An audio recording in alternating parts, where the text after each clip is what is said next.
Boa tarde a todos. Eu sou o Marcelo Peixoto, sócio e gestor dos fundos de crédito aqui da Trigo Capital. Queria dar as boas-vindas ao nosso painel de crédito privado. Aqui comigo hoje no estúdio, a Thaís Abdala, que vai me ajudar a conduzir aí o painel. Boa tarde, Thaís. Boa tarde, pessoal. Boa tarde, Marcelo. Obrigada por nos ouvirem aqui. Vai ser um painel muito rico de informação aí para vocês. Com certeza. E temos o prazer aqui de ter conosco, né, um privilégio. Dispensam comentários, né? Eu considero as pessoas mais seniors que a gente tem aí no mundo dos ratings, que olham não só o Brasil como a América Latina, a Mariana e a Séries da Moody's. Boa tarde, Mariana. Boa tarde, Séries. Boa tarde, Marcelo, Thaís. Super obrigada pelo convite de vocês. Oi, Marcelo, Thaís. Obrigada, também agradeço o convite. Obrigado. Obrigado a vocês por estarem aqui com a gente. A gente combinou hoje para o nosso painel o seguinte, levar um conteúdo, aproveitar esse conhecimento das séries e da Mariana e fazer um Q&A, né, algo mais interativo. E no final a gente reserva alguns minutos para mostrar o nosso primeiro fundo de crédito privado, né, Thaís? O Trígono Pulsar Blend, né, completando aí 5 meses, né, quase tendo a primeira lâmina. E vocês vão ver que não é à toa aqui que a gente vai discutir um pouco de Brasil, de América Latina, com as pessoas mais especialistas no assunto. Então, eu começaria perguntando para a Mariana, né? Eu acho que é uma pergunta hoje no mundo do crédito, né? A gente veio de uma pandemia, a gente veio dos países gastando mais para fazer frente à pandemia, e muito se comenta hoje, né, sobre uma dívida, uma possível crise de dívida soberana no mundo, né? Então, vou perguntar para a Mariana aqui qual a visão dela sobre isso e como o Brasil se insere nesse contexto. Ok. Certo, se você compartilhar a apresentação. Vou colocar nossa apresentação aqui para vocês. Excelente. Acho que vocês estão vendo, né? Ainda não. Sim. Agora sim. Estamos vendo, perfeito. Ok. Então, Marcelo, a gente tem uma pergunta recorrente, né, de se há um risco de uma crise soberana nos mercados emergentes. Eu acho que a resposta curta é não. A gente não vê uma crise sistêmica soberana nos mercados emergentes de maneira geral, mas há sim algumas considerações a serem feitas nesse respeito. Então, a gente acabou de revisar agora em novembro nossas expectativas para o crescimento global. Agora a gente espera, e o gráfico está mostrando isso, a gente espera 1,3% de crescimento em 2023, e isso compara com 2,1% que nós esperávamos em agosto. Então, fica claro que o risco de recessão global aumentou nos últimos meses, e isso em função dos fatores que a gente já conhece: inflação persistente, alta nos juros globais, desdobramentos ainda do conflito de Rússia e Ucrânia e também muita volatilidade nos mercados financeiros. Quando a gente pensa nos mercados emergentes, a nossa projeção para o grupo de emergentes dentro do G20 é de 3,1% de crescimento em 2023.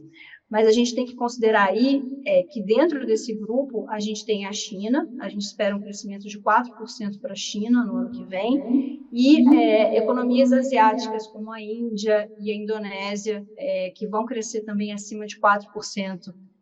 No ano que vem. Então, outras economias fora do grupo do G20, mas Filipinas, Malásia, Tailândia, todos esses países vão crescer acima de 4% ano que vem. Então, quando a gente pensa numa estimativa geral de crescimento para mercados emergentes, a gente tem que levar em consideração que o grupo dos asiáticos acaba puxando um pouco essa taxa de crescimento para cima. Mas e aí, quando a gente pensa mais em qualidade de crédito, a gente não fala de um grupo homogêneo, né? O grupo de emergentes é, na verdade, um grupo bem desigual de países. Sério, se você puder passar para o próximo slide.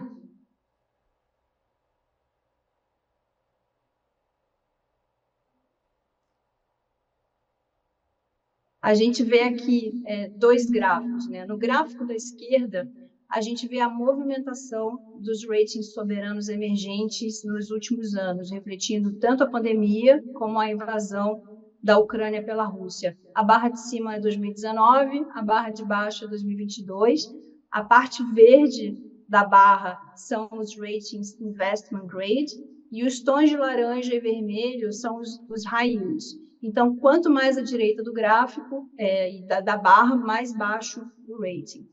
O que a gente conclui é que todas as regiões, né, os emergentes em todas as regiões tiveram um aumento no seu nível de dívida, tem hoje menos espaço fiscal, então a gente viu sim uma deterioração fiscal nos mercados emergentes, e isso se refletiu numa piora da composição dos ratings dos países em todas as regiões.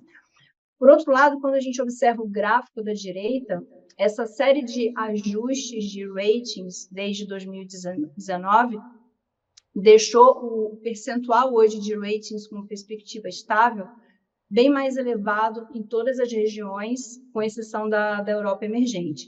E isso sugere também que, sim, a gente fez uma série de ajustes de ratings, mas que agora a gente vai ver uma desaceleração nos rebaixamentos de ratings da região. E voltando para a questão do grupo de emergentes, né? Então, as grandes economias dos mercados emergentes, com economias domésticas, mercados domésticos fortes, como o Brasil, a Índia, a África do Sul, o México, esses países são muito menos vulneráveis do que países menores, dependentes, às vezes, de um único produto de exportação, grandes dívidas em dólar. Então, nesse segundo grupo estão o que a gente chama de frontier markets, países africanos, países do Caribe e agora também alguns países emergentes europeus. Então, o que nós observamos é que países com maiores economias, reservas internacionais, qualidade de crédito mais alta, refletida por ratings acima de BA, esses países estão sendo, sim, impactados pelo momento atual, sofreram downgrades, viram deterioração nas suas contas fiscais e crescimento, mas de maneira ainda moderada. Por outro lado, países com ratings mais baixos, esses sim estão vulneráveis à crise, têm alto risco de liquidez e vão sofrer, já estão sofrendo muito mais com o custo das suas respectivas dívidas e falta de acesso também a financiamento. E só para colocar em contexto, a gente teve hoje esse ano 6 defaults de soberanos emergentes. A Rússia e a Ucrânia, mas além da Rússia e da Ucrânia, Mali, Sri Lanka, Belarus e El Salvador. Quer dizer, 4 países que são frontier markets e que se enquadram bem no perfil dos soberanos que teriam mais dificuldade nesse momento que eu mencionei, Marcelo. Perfeito. Não, tá ótimo. Mariana, pegando o gancho do que você comentou, né, que se tiveram algumas ações de rating negativa para alguns países emergentes e por isso hoje tem uma maior quantidade de países com uma perspectiva de rating estável. Acho que a gente viu o exemplo, talvez, do Chile e do México aqui na América Latina recentemente. Então, trazendo não só emergentes, mas aqui na América Latina, qual que é a visão da Moody's para o rating desses países aqui, das principais economias da América Latina? Tem algum país, acho que talvez com exceção da Argentina, que vocês se preocupam um pouco mais? Ou um país que está dando mais conforto, que talvez vocês possam ver uma elevação no médio a longo prazo? Se puder dar um panorama geral para a gente. Tá bom. Então, no caso das grandes economias da América Latina, a gente também viu uma deterioração nas métricas fiscais durante a pandemia, e todos esses grandes países agora convivem com uma inflação mais alta, taxas de juros mais altas e esperam crescer menos em 2023, assim como a gente espera para o Brasil. No gráfico, com os mapas e as bandeirinhas aqui na tela, a gente vê em azul, ao lado das bandeiras, o rating atual dos países e em amarelo o rating 2019. E eu coloquei aqui também, no meio do slide, a nossa escala de rating, para quem não tem tanta familiaridade assim com a escala de rating. Então, só para ficar claro, abaixo do nível B+3, onde a gente tem a linha, a gente vê todo o grupo de ratings high yield. E acima do B+3, a gente tem os ratings investment grade. Então, voltando para o mapa, a gente vê sim que houve rebaixamentos nos ratings do México, Peru, Chile, Argentina também, mas pensando nas economias ainda investment grade, Peru, México e Chile, mas esses países permaneceram no nível de investment grade juntamente com a Colômbia. Então, para os soberanos da região, a grande pergunta para o próximo ano e daqui para frente é como eles vão gerenciar demandas sociais crescentes. A gente vê um nível de descontentamento e demandas sociais crescendo em todos os grandes países da América Latina. Então, como é que eles vão gerenciar isso nesse ambiente com inflação mais alta, taxa de juros altos? Como eles vão gerenciar isso junto com a necessidade ainda de investimentos em infraestrutura e de manutenção da disciplina fiscal. Então, acho que esse é o grande desafio para os países da América Latina no ano que vem ou nos próximos anos. E houve um aumento também, né, na percepção de risco político ou nas incertezas políticas, ruídos políticos com a mudança de governos na região, e isso vem impactando a business confidence e, sim, o nível de investimentos privados nos países da região. Então, esse é o grande conjunto de desafios que a gente vai ver para os países latino-americanos nos próximos anos, incluindo aí também o Brasil.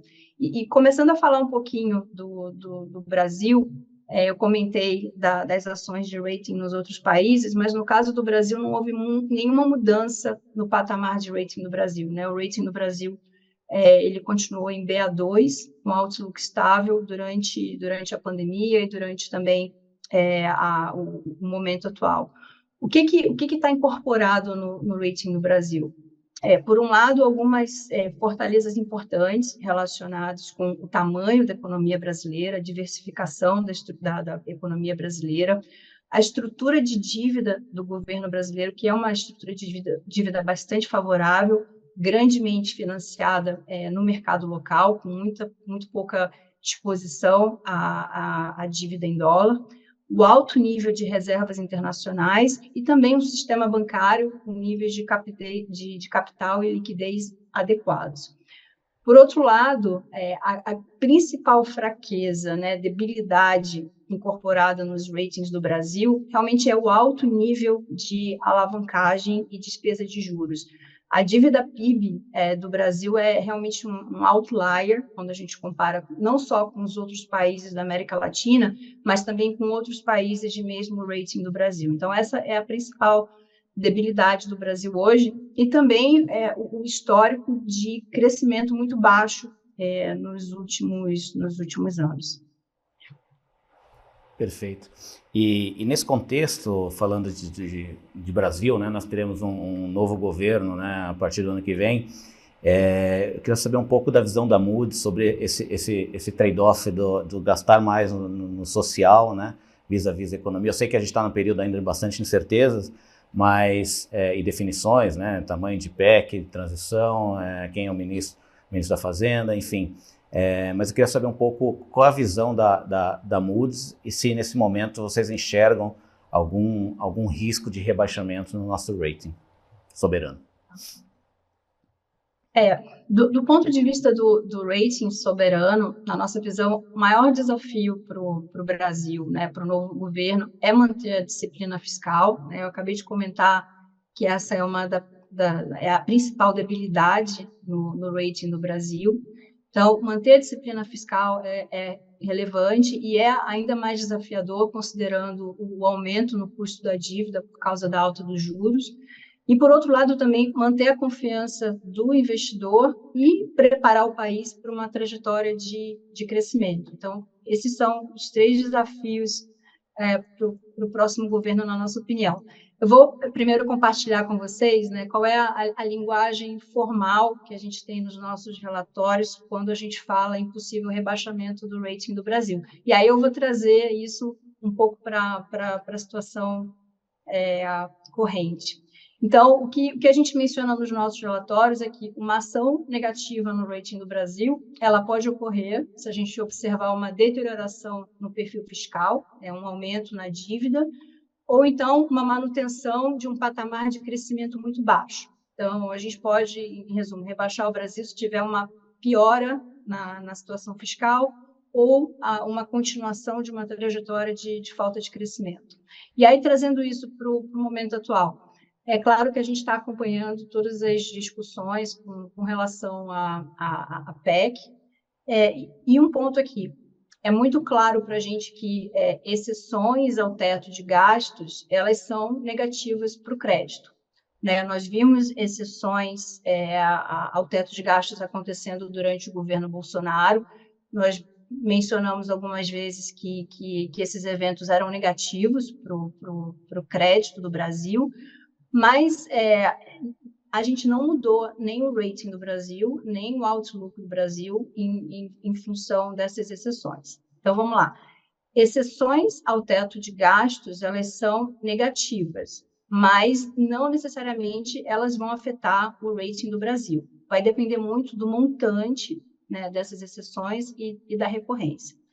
Agora, de uma outra maneira, se a gente está pensando em mudança na lei fiscal ou exceções recorrentes ao teto de gastos que diminuam a eficácia dessa ferramenta, né, como uma ferramenta de disciplina fiscal, isso sim pode levar a uma reavaliação do outlook ou até do rating do Brasil. Mas aí, voltando ao ponto, hoje, né, o nosso outlook estável para o Brasil, nesse momento, está incorporando uma premissa de que o teto de gastos vai continuar a ser uma ferramenta com credibilidade, né, uma ferramenta efetiva de disciplina fiscal. Se isso mudar, né, você mencionou que a gente ainda está no meio das discussões, ainda é muito cedo, mas se essa premissa mudar, isso sim pode levar a gente a reavaliar o rating do Brasil. Tá ótimo. E o lado oposto, né? O que falta para o Brasil ter uma ação de rating positiva?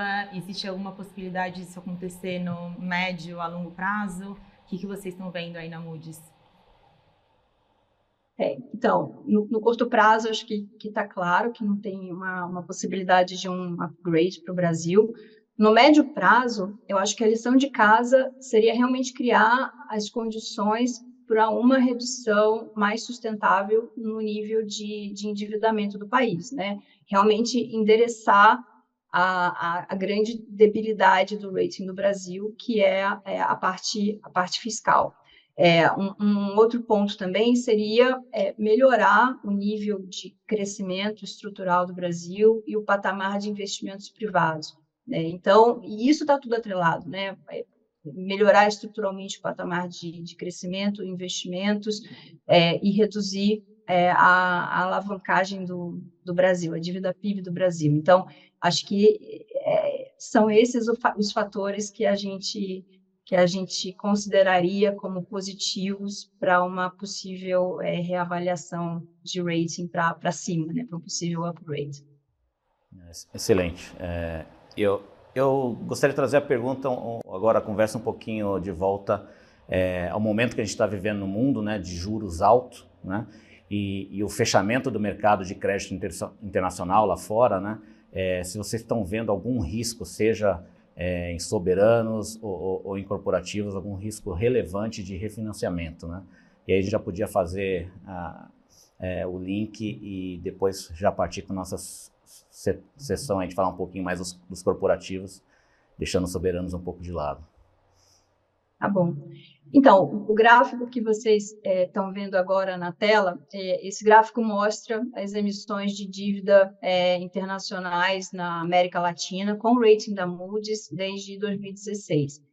Então, em 2022, o volume de emissões internacionais caiu 60% em relação a 2021, e também foi o nível mais baixo dos últimos anos. Essa queda está em linha com a média de queda de emissões que a gente viu nos outros mercados emergentes. Por outro lado, no caso do Brasil especificamente, a gente vê um mercado doméstico bastante robusto e que absorveu uma parte dessas emissões internacionais. Então, tem esse contraponto também. De qualquer maneira, a nossa visão é que essa desaceleração, apesar de muito severa, ela é cíclica, né? A gente não vê uma mudança estrutural, uma desaceleração estrutural. Então, a gente espera e aí a pergunta, quando é que o mercado volta, né?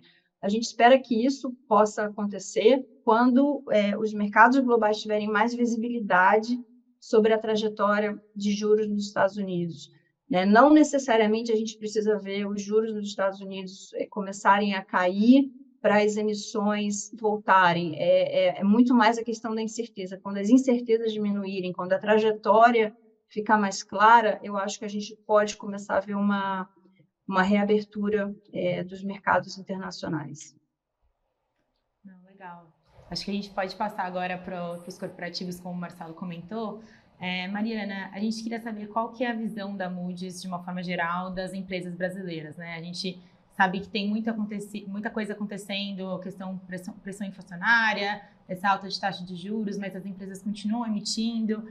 Como que a Moody's está vendo, de forma geral, a qualidade de crédito das empresas brasileiras nesse momento? Então, falando especificamente dos corporates, e aí pensando realmente o universo que a gente observa são realmente as grandes empresas que emitem dívida no mercado de capitais.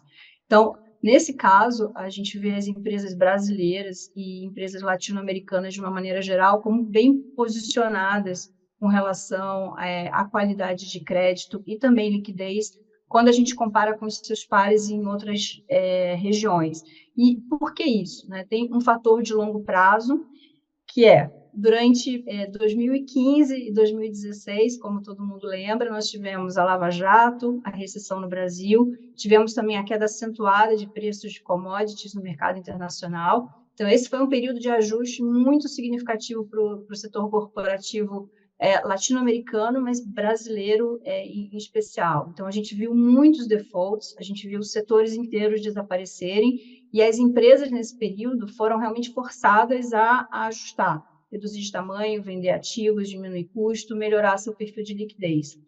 Durante a recuperação da pandemia, a gente viu também um mercado de capitais bem favorável, e as empresas aproveitaram ainda também a liquidez nesse mercado de capitais para melhorar ainda mais o seu perfil de dívida. Então, as empresas latino-americanas, e principalmente as brasileiras, elas começaram esse período mais desafiador desse ano, partindo de um ponto de com balanços e perfis de liquidez fortes, né, adequados. E aqui no gráfico, a gente vê as barras verdes simbolizando ações positivas de rating, verde claro são as mudanças de outlook, verde escuro são os upgrades, e as barras vermelhas são as ações negativas. Também, vermelho claro são as mudanças de outlook, e em vermelho escuro, os downgrades. Então, a gente vê que a partir do terceiro trimestre desse ano, o número de downgrades já passou a superar o de upgrades, isso evidencia o ambiente econômico mais desafiador, mas um ponto é que essa reversão aconteceu nas outras regiões muito antes, aconteceu em junho, julho, então, um pouco mais tarde na América Latina. Quando a gente pensa nas empresas brasileiras de uma maneira geral, a gente espera, sim, impacto, a gente espera menos geração de EBITDA e caixa no ano que vem, a gente vinha observando uma trajetória de desalavancagem, isso vai parar, a gente espera um aumento da alavancagem durante 2023, mas em patamares modestos, né? Então, menos caixa, mais alavancagem, alguma deterioração modesta na qualidade de crédito, mas a gente não espera nada severo, nenhuma onda mais agressiva, por exemplo, de rebaixamentos de ratings, nada disso. Muito mais uma desaceleração, pensando no agregado das empresas, muito mais uma desaceleração modesta. Interessante. E Mariana, eu acho que nesse contexto, né, eu até complementando, eu entendo que as empresas fizeram a lição de casa nos últimos tempos, né? A gente vê as empresas emitindo, principalmente lá fora, no ambiente de juros baixos, né, postergando suas dívidas, melhorando o nível de perfil de endividamento e com um perfil de dívida mais barato, né? Então eu compactuo aí com a opinião que eu acho que os balanços, por mais que eles possam começar a deteriorar agora com uma desaceleração da economia, eu entendo que as empresas se prepararam para esse momento, né? Eu brinco que acho que os balanços aguentam aí desaforo, né? Um pouco de desaforo. Mas, enfim, nesse contexto, eu queria que você nos desse um pouco de uma visão mais setorial, né? Tem algum setor onde vocês estão enxergando riscos mais relevantes ou que preocupa a Moody's no momento? Você pode falar de Brasil ou extrapolar para a América Latina, nenhum problema também. Sim.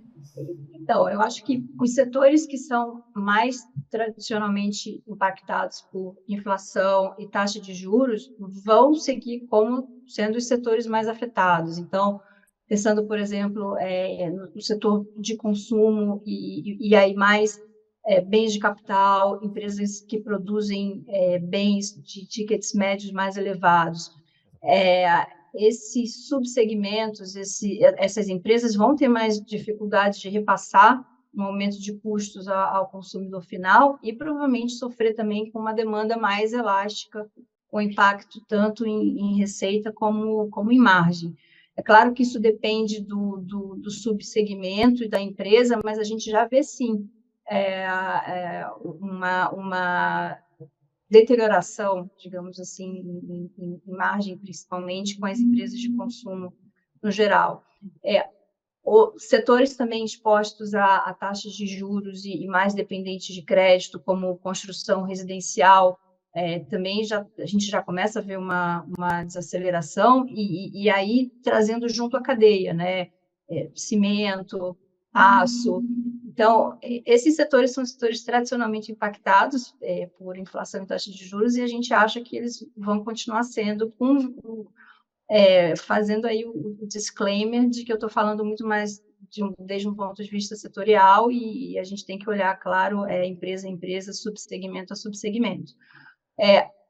A gente imagina que os preços de commodities vão estar mais baixos no ano que vem, então a gente vai ver os produtores de commodities gerando menos caixa no ano que vem, mas na nossa visão os preços ainda vão estar em patamares muito saudáveis, ainda mais quando a gente considera o câmbio ainda depreciado. Então, a gente ainda vê produtores, exportadores de commodities numa situação bem confortável. O gráfico, Marcelo, que a gente tem na tela agora, né, ele corrobora o que você tinha mencionado antes, né? Então, a gente tem a maior parte dos outlooks hoje para os ratings, tanto de infraestrutura, como instituições financeiras, como corporativos, estáveis. Isso quer dizer que a gente não imagina, mesmo incorporando toda a pressão que a gente possa ver em alguns setores, menos crescimento, a gente não imagina um aumento significativo no nível de rebaixamentos de ratings durante 2023.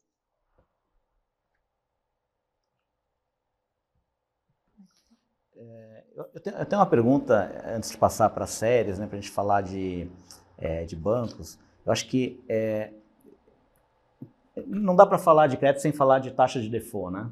O que a Moody's espera de taxa de default no mercado brasileiro e latino-americano para frente, né? Então, nesse gráfico a gente tem as taxas de default estimadas por região. Na linha verde a gente tem a taxa global, na linha azul clara a taxa para a América Latina. Então, a gente espera que a taxa de default global ela chegue a 4,3% em setembro do ano que vem. Isso é mais ou menos o dobro de onde ela está hoje. Então, o nível de defaults globalmente deve dobrar. E a gente vê que a estimativa para a América Latina é de 2,2% também em setembro do ano que vem. Quer dizer, a gente espera um nível de defaults na América Latina crescendo em relação ao patamar atual, mas ainda permanecendo abaixo da média global. E isso está alinhado com o que eu falei antes, né, que as empresas e os emissores latino-americanos, no geral, eles estão bem posicionados em relação aos seus pares globais. Perfeito. Eu vou abusar mais uma, eu falei que era a última, mas eu acho que tem outra pergunta muito interessante de corporates, né? Que eu sei que vocês têm a metodologia de vocês de empresas controladas por governos, né? E se você pudesse brevemente falar para a gente o que vocês estão esperando e como vocês avaliam, né? E talvez um comparativo, talvez entre as principais petroleiras da região, todas elas são controladas por governo, né? A Ecopetrol na Colômbia, a Pemex no México e a Petrobras no Brasil, né? Como é que vocês avaliam o grau de interferência do governo nessas companhias e se já dá para projetar alguma coisa para frente? Tá bom. Então, O primeiro ponto é que, dadas as condições econômicas atuais e o menor, as demandas sociais que eu mencionei e o menor espaço fiscal dos governos, a gente vê, sim, um risco crescente de interferência política na América Latina de uma maneira geral. Né? Por enquanto, a gente viu algumas intervenções muito pontuais, ainda sem prejuízos para as companhias, normalmente com compensação para as companhias. No caso do setor de petróleo, né, e dessas companhias do governo, sempre houve, por um lado, uma relação de vulnerabilidade à interferência do governo, mas, por outro, também um suporte muito grande dos governos às companhias.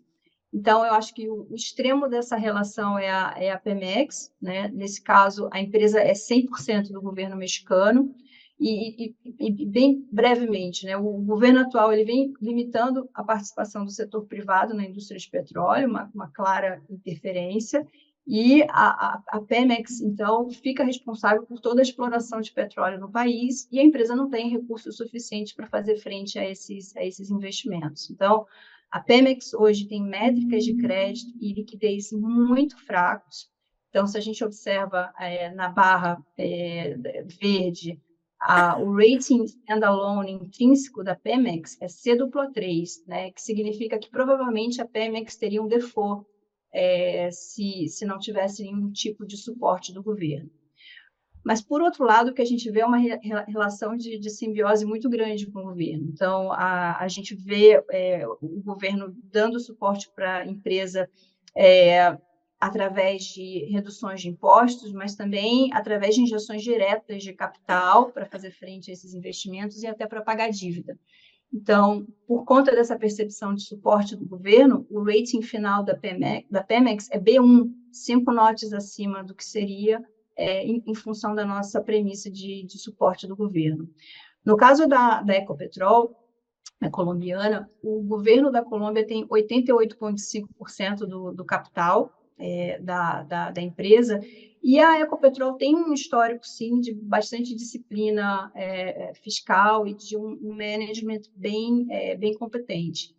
Por outro lado, a gente vê um risco crescente agora com o novo governo de limitações a novas concessões para exploração de petróleo, potencial para aumento de impostos no setor de óleo e gás colombiano. Então, a gente vê, sim, mesmo na Colômbia, um aumento no risco de interferência. O rating da Pemex é BA3, de uma maneira intrínseca, e ele chega a B+3 também com a nossa perspectiva de suporte do governo colombiano. Agora, a Petrobras é um caso diferente, né? A Petrobras, desde a Lava Jato, desde 2016, realmente se ajustou, mudou a sua estratégia corporativa, focou numa melhora importante de governança e de liquidez. E hoje, como vocês veem no gráfico da direita, a Petrobras tem métricas de crédito excelentes e um patamar de liquidez excelente também. Então, o rating intrínseco da Petrobras já é BA1, já é um notch acima do rating do Brasil, e a gente não aplica aí nenhum notch de uplift adicional relacionado a um suporte do governo. Primeiro, porque o governo tem só 50,5% das ações ordinárias da Petrobras, ou seja, o incentivo a suporte à Petrobras é um pouco menor, e também por conta da situação fiscal do governo brasileiro, como a gente mencionou. E aí, falando um pouco de interferência política na Petrobras, a gente viu, sim, uma melhora importante na governança da empresa, nos seus estatutos internos. A lei das estatais dá, sim, um nível importante também de proteção para as empresas do governo de uma maneira geral, mas, na nossa visão, a Petrobras permanece, sim, vulnerável à interferência política. E onde isso pode acontecer? A gente viu, nos últimos anos, a empresa mudando claramente a estratégia, ficando muito mais focada em exploração e produção e desinvestindo o business de refinarias. Pode ser que isso mude, talvez a gente veja uma parada na venda das refinarias, enfim, uma reavaliação dessa estratégia. Então, isso é um dos pontos. E o outro ponto que seria uma possível intervenção na política de preço. A gente viu o governo atual tentando intervir nos preços, mas sem sucesso, mas a gente acha que seria possível.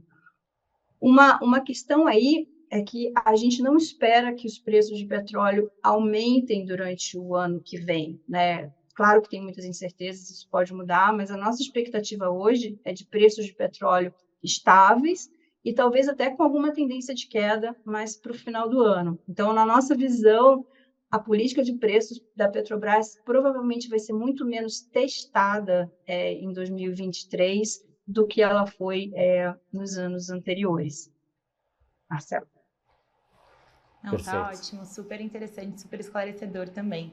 Acho que a gente pode passar agora para as instituições financeiras, se a Ceres puder ajudar a gente um pouquinho.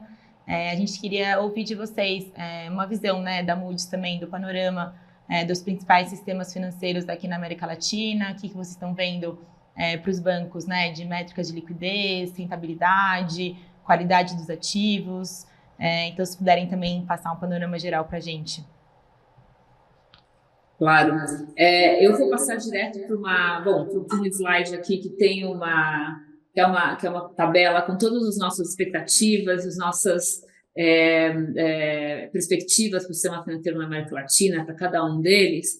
Mas, no geral, os bancos que a gente tem ratings hoje para 99 bancos na Moody's, na América Latina como um todo.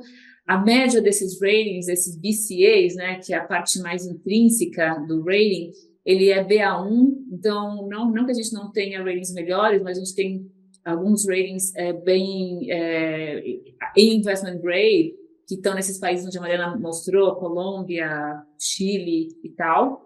E se a gente olhar essa mediana, ou média, dos BCAs para a América Latina, a gente está falando que muito é puxado pelo Brasil, que os ratings estão limitados pelo rating soberano. Então, nossa metodologia de ratings na Moody's para bancos, ela fala que os ratings de bancos, né, o risco de crédito de um banco e o risco de crédito soberano, eles estão muito alinhados, porque o banco depende muito, o seu balanço está muito atrelado ao risco econômico, ao risco de default do soberano mesmo, porque ele carrega título do governo e toda a sua operação depende da dinâmica econômica e da estrutura econômica do governo. Então, os ratings não podem estar diferentes do governo, o máximo que a gente pode ir é o rating do governo. Mas é claro que a gente tem perspectivas, né, para a gente ajudar a pensar nos bancos, a gente tem também a perspectiva para os sistemas financeiros. E aqui, nesse slide que a gente consegue ver, é que a gente tem a maioria dos sistemas financeiros hoje, todos eles, com perspectiva estável, na Moody's, em todos os bancos, em todos os sistemas da América Latina, mas a gente tem algumas pinceladas ali de fatores, né? Essa composição do nosso BSO, do nosso Banking System Outlook, são 5 fatores praticamente, e a gente tem umas pinceladas negativas e algumas positivas aí, olhando para cada um dos sistemas financeiros. Então, no geral, a gente vê um ambiente operacional bastante desafiador, como disse a Mariana. Parte desses desafios vem por um crescimento muito mais baixo. Hoje a gente prevê que apenas o Chile deve entrar em recessão em 2023, enquanto os outros países devem continuar crescendo, mas bem abaixo do potencial. E isso traz um desafio grande no ponto de vista do ambiente operacional para as operações bancárias, né? Quando a gente vai para a qualidade de ativo, capital, rentabilidade e funding e captação, que são as métricas, esses fatores que a gente avalia nos sistemas financeiros, a gente vê que parte do risco está em qualidade de ativo, como a gente todos nós aqui sabemos que esse ambiente econômico mais desafiador, com menor crescimento, taxa de juros altas e ainda uma pressão inflacionária, deve pressionar a qualidade de ativo dos bancos. Mas se a gente olhar os patamares ou os ciclos dos sistemas dos bancos em cada um desses países, ciclos de crescimento do crédito, considerar a ajuda de governo e todas essas questões que aconteceram ao longo dos últimos 2, 3 anos, a gente vê performance, né, patamares de performance dessa qualidade de ativo diferente. Agora, em linhas gerais, o que todos eles têm, e quando a gente faz as comparações globais, que a gente está fazendo isso o tempo todo, é olhar, ver que os bancos, e eu vou passar para um outro slide aqui, eu vou avançar um pouco aqui nos slides, vou fazer uma bagunça aqui, não estou tão organizada como a Mariana, mas quando a gente vai para a qualidade de ativo, a gente vê que os sistemas financeiros eles tiveram uma piora recente, né, já esperada na qualidade do ativo dos bancos, mas ainda com reservas ou com níveis de provisão bastante robustos, né, bastante sólidos para amparar essa piora de risco. Então, quando a gente compara de novo com os sistemas globais, o que a gente está vendo no resto do mundo é que sistemas financeiros e bancos nos Estados Unidos, na Europa, em outros lugares do mundo, eles, depois da pandemia, eles liberaram todas as provisões e já entraram num ciclo de crescimento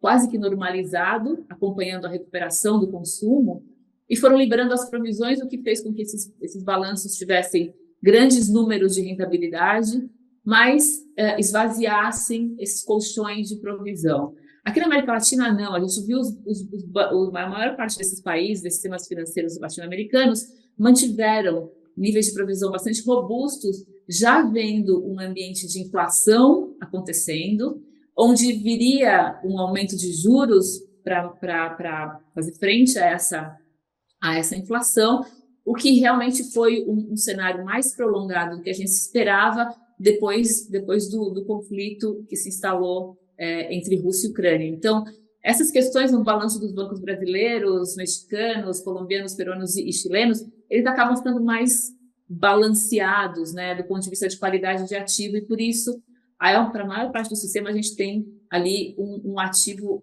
uma qualidade de ativo, onde a gente espera que exista, que aconteça, ou continue acontecendo uma piora da inadimplência, né, mas protegido, ou mitigado por colchões de provisão bastante altos e ainda se reforçando ao longo dos próximos trimestres, a gente percebe isso. E quando a gente fala de qualidade de ativo, e quando a gente volta, eu vou voltar tudo, eu sou bagunceira, Marcelo sabe disso, ele me convidou mesmo assim.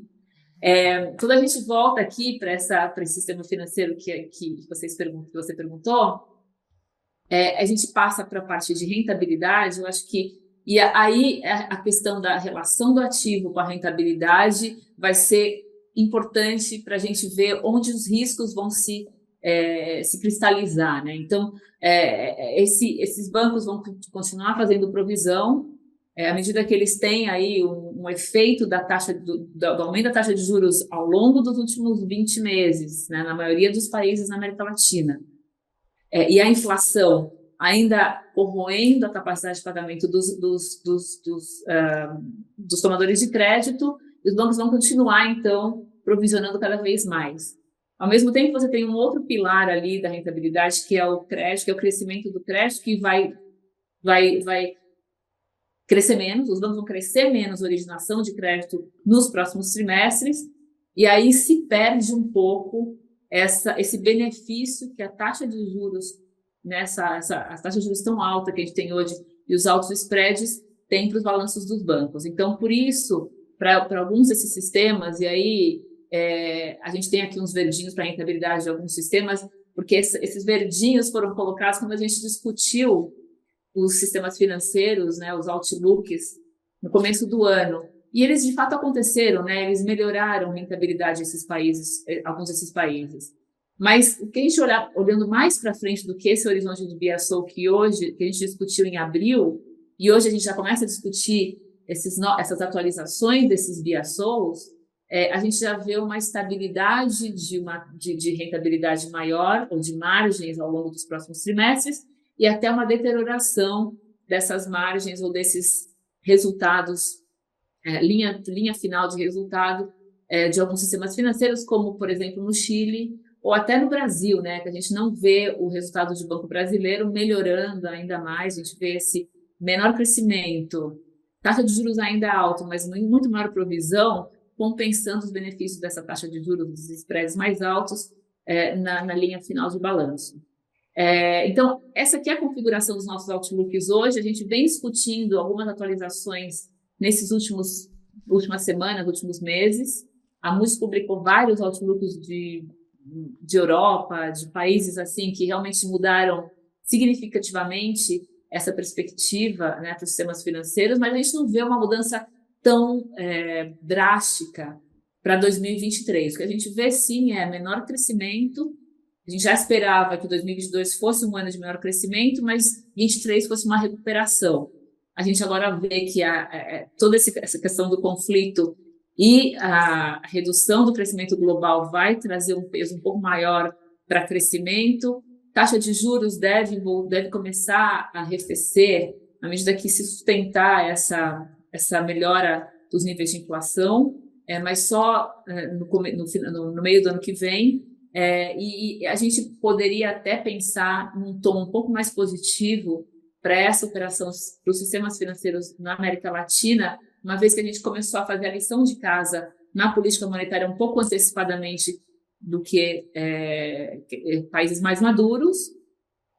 Então, a gente deve vir a ter um balanço melhor no final do ano que vem, mas ainda o ano vai ser um ano de incerteza, um ano de monitoramento dessas taxas de inflação, dessa inflação, né? E aí as políticas monetárias devem estabilizar os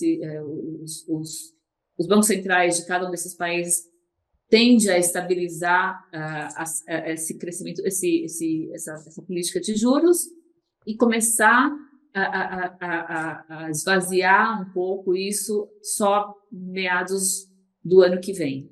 Mas já é uma coisa um pouco mais positiva do que a gente vê nos outros sistemas financeiros por aí.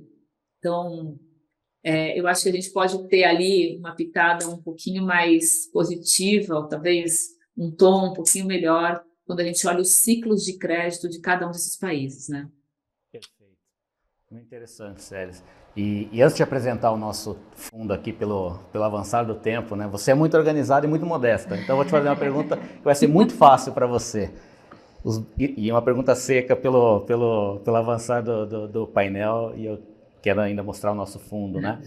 Os bancos públicos voltarão a ser protagonistas no Brasil? O que eu quero dizer com isso, né? A gente vai ver banco público crescendo a um ritmo muito mais acelerado do que os privados, ou algum filme que nós já vimos no passado? Qual que é a opinião das séries? Pois é. Então, a gente está com um pouquinho tô corrido aqui, eu falo pra caramba, o Marcelo sabe, e aí eu acabei correndo e tinha bastante slide aqui legal, mas a gente depois compartilha com todas as pessoas, eu deixo com o Marcelo, e eu preparei um de bancos públicos aqui, porque eu sabia que esse seria um assunto importante aqui para o nosso painel. Da mesma forma que a Mariana já comentou, eu acho que a gente tem, sim, uma visão de que os bancos públicos no Brasil devem voltar a ter um protagonismo maior na concessão do crédito em 2023. Isso já foi falado em campanha e já vem sendo reiterado pelo nosso futuro novo presidente, né? Mas o que a gente vê? A gente vê algumas mudanças aí na dinâmica desse crescimento, talvez contracíclico, uma vez que a gente ouve também dos grandes bancos brasileiros que vai ter uma moderação do crédito comparado com o que foram esses últimos 2 anos de forte crescimento das carteiras. Então, uma das questões diferentes aqui, para a gente colocar na balança, é que existe uma nova lei, que é a 13.303, que começou a valer em 2016, né? Foi o Michel Temer que trouxe essa lei, e ele fala da governança, melhora muito a governança de empresas públicas. Então, ela institui algumas premissas de governança, como evita apontamento de administradores desses bancos ou dessas empresas que sejam políticos e não tenham experiência nesses setores. Então, esse já é uma coisa que não diria blinda, mas ela traz um certo conforto de que houve uma melhora de governança que não deve se perder.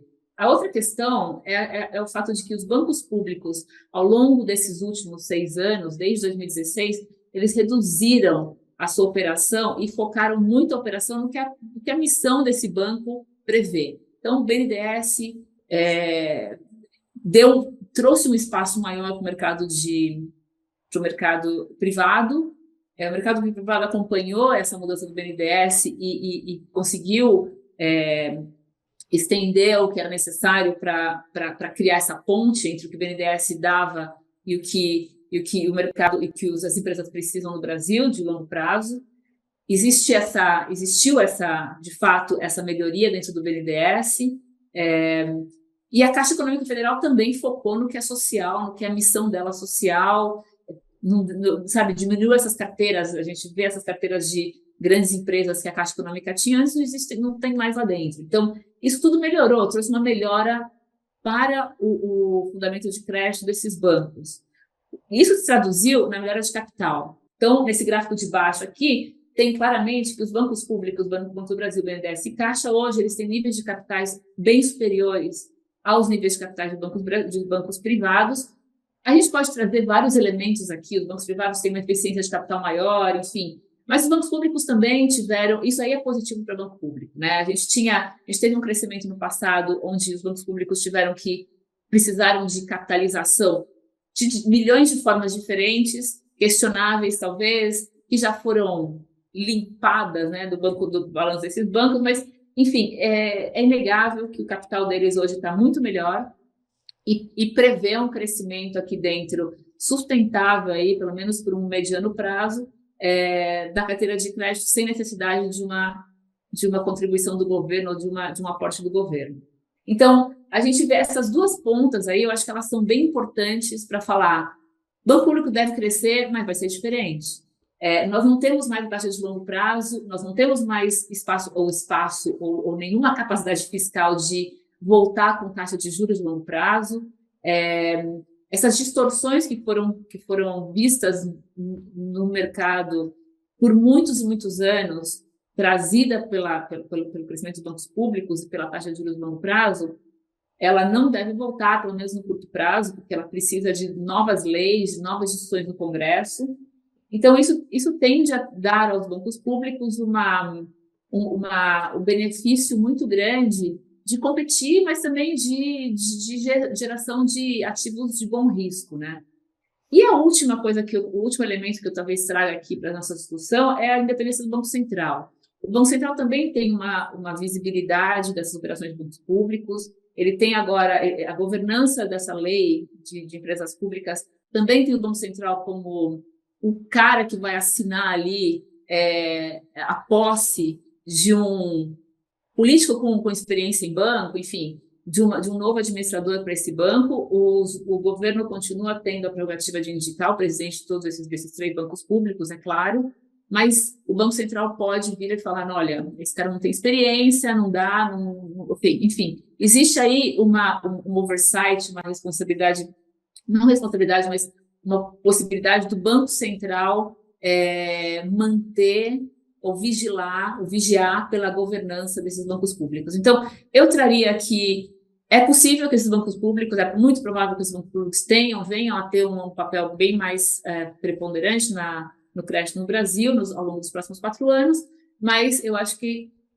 a dinâmica vai ser um pouco diferente e a gente vai ter talvez menos distorções que a gente já viu no passado, que acabou não cristalizando, por sorte, no balanço do soberano, mas eu acho que era um risco muito grande de cristalização de um passivo aí no balanço do soberano.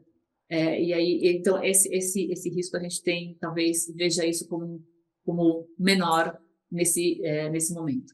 Excelente. Bom, muito obrigado. Eu vou agora rapidamente falar do nosso fundo, né? Obrigado pela participação. A gente tem inúmeros tópicos para falar, né? O tempo é curto, tendo 2 pessoas tão capazes e tão conhecedoras dos mercados de ratings brasileiros e latino-americanos, mas vamos falar um pouquinho do nosso fundo. Vocês já estão convidados para o futuro para lives, né? A Trigon adora fazer uma live e a gente pode explorar muitos outros assuntos. Então a gente lançou em junho o Trigon Pulsar Blend, né? O nosso fundo de crédito é um fundo que combina justamente esses 2 mercados, né? Ele combina o mercado de crédito local, o mercado de crédito privado brasileiro, e o mercado de Latam Corporate Bonds, né? Então, o time, eu sou gestor de crédito, a Thaís analista de crédito, estamos contratando o segundo analista, e o Werner, nosso CIO, que muita gente no mercado não sabe, mas dos 40 anos de mercado dele, os 25 primeiros foram em crédito, né? Ele está presente nos nossos comitês e em todas as decisões de crédito do fundo. Então, é uma estrutura master feeder, né? O Trígono Pulsar Blend está nas principais plataformas do país, né? Ele investe em 2 masters. O primeiro fundo master é um Latam Corporate Bonds redeado, né? Então o investidor aqui ele não corre risco cambial, a gente trava o câmbio. E o segundo master é um crédito privado Brasil. No primeiro master a gente pode ir de 0 a 20%, né? Então o gestor do fundo tem essa flexibilidade. E o segundo master a gente vai estar no mínimo 80% alocado, que é um crédito privado Brasil, que a gente faz ali debêntures, LFs, os papéis high grades e mais líquidos, né? Então o fundo vai completar 6 meses, aí a gente vai poder divulgar a primeira lâmina na virada do ano, né, Thaís? E qual é o nosso objetivo aqui? O nosso objetivo é atingir um retorno, entregar um retorno de CDI mais 2,5, com uma volatilidade de até 1,5, porque a América Latina, esses papéis lá fora, eles são mais voláteis, né? É um excelente ponto de entrada, porque esse mercado lá fora ele é todo negociado a Treasury mais spread de crédito. Esse mercado abriu muito pelo movimento das Treasuries, sem necessariamente deteriorar risco, né? Então, quando você faz o hedge de um bond lá fora, a situação de mercado hoje, você pode conseguir um CDI mais 5 no mesmo papel que hoje você compra uma debênture CDI mais 1,80. Então, tem muita oportunidade nesses de 0 a 20% que a gente pode alocar aqui. Então, é um fundo que tem resgate em D mais 30, pagamento em D mais 31, está presente em todas as plataformas. Nosso custodiante administrador é o BTG Pactual e acesso a todos os investidores, né? A Trígono faz isso para todos os seus fundos, democratizar investimentos. Então, a partir de R$50, todo mundo pode investir. E a gente está muito animado com o produto, muito animado em combinar essa experiência do time, né? Eu fiz gestão de Latam Corporate Bonds nos últimos 10 anos, praticamente. Então, tem muita oportunidade boa, a gente vê momento de mercado. E no lado lá das debêntures, a gente prefere os instrumentos mais líquidos, high grades, CDI+, que é onde a gente enxerga que tem mais prêmio, né? Um prêmio ainda muito interessante em relação ao nível pré-pandêmico, né? Claro que esse spread fechou, mas ele ainda é uma carteira high grade, aí você consegue um CDI mais 2. Então, nessa parte, nessa caixinha. Então, esse é o nosso produto, né? A gente trabalhou muito para colocar de pé, né, Thaís? A Thaís está com a gente aí já há 5 meses também, e esse é o time, esse é o produto que vocês podem encontrar nas plataformas e conversar com seus assessores também. Temos a versão institucional, que eu acho que é muito importante, essa está na BEM, o Bradesco, e é isso. Ficamos disponíveis também, se tiverem qualquer dúvida sobre o produto, a gente está acessível aí também. Acessem nossas redes sociais, o nosso site, trigonocapital.com. E queria aqui agradecer, né, as minhas já antigas parceiras de painéis, né? Colocamos mais um na conta, né? Esse não foi o primeiro, acho que eu já perdi as contas. É sempre muito bom ter 2 pessoas tão especiais e sêniores com vocês, que falam com tanta propriedade de rating. E eu que sou desorganizado com o tempo, Séries, eu peço desculpas e já fica o convite para a gente estender isso em uma outra oportunidade. Tem muito assunto bom para tratar. Obrigada, Mariana. Obrigada, Séries. Obrigada. Foi um prazer participar do painel. Obrigado. Obrigada pelo convite. Tchau, tchau. Tchau, um abraço.